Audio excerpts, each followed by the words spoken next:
to me, because I had already had a certain amount of those songs recorded for some time before I even figured out I was gonna put out a tape called What You Asked For. But once I did figure it out, and I ended up getting the track from my guy Clipse P, which is the intro of What You Asked For.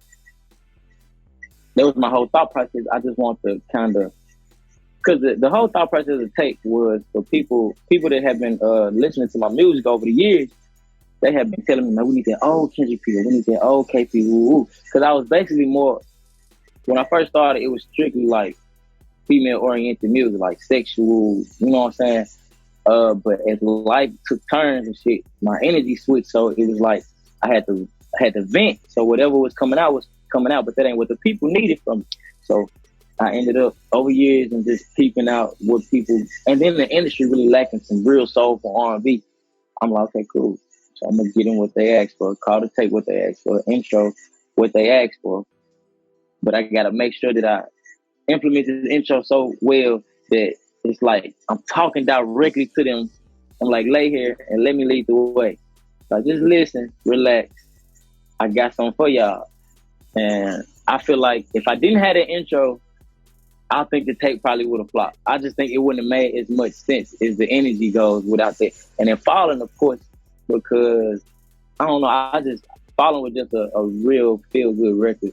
I feel like it would have been wrong for me not to make that a part of this record. And if you, from my mindset, it's kind of, the tape is kind of a storyline of you getting involved with a woman.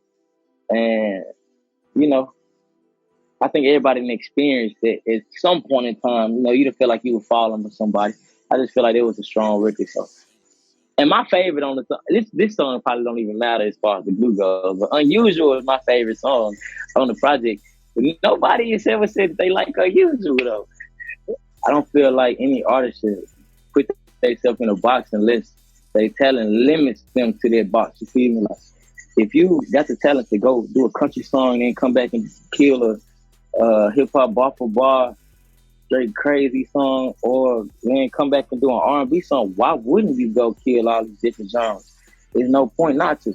Like, I feel like this is a generation that like our generation, we're making that happen as far as like how you said the genre brings. I don't feel like it's gonna be a certain standard for an artist anymore. It's gonna be like, okay, he's just an artist. But if you categorize yourself, then you just categorize yourself. But if you are just, I guess, a hybrid artist, meaning you can just literally do whatever.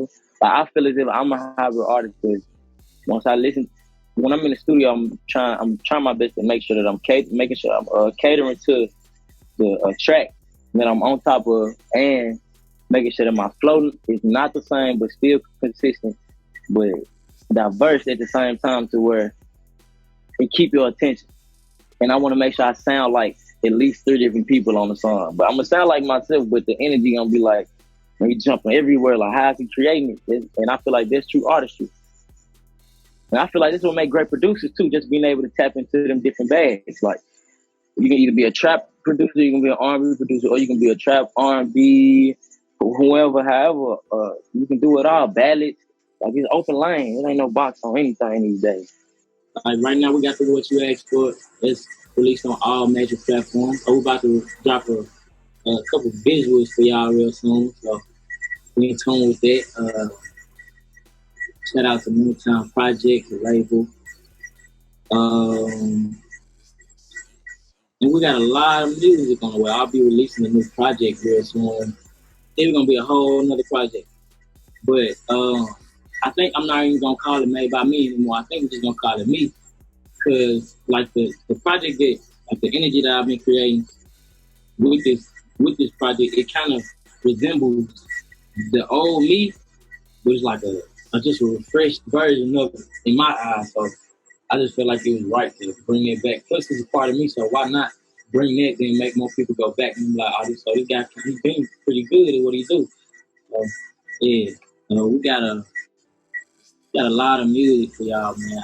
I'm really excited because it's gonna be totally different from What You Asked For. Like, it's gonna be more of the good vibes. And then I think I did pretty well as far as implementing of like small message within the music, not overpowering. You know what I'm saying? Not trying to just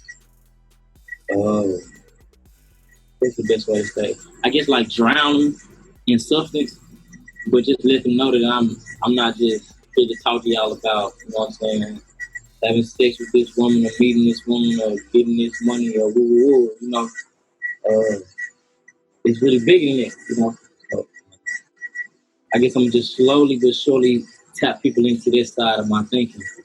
So when I am of that stature, I'll be able to connect with people, and it'll be more clear. They won't think I'm just jumping out of nowhere with it.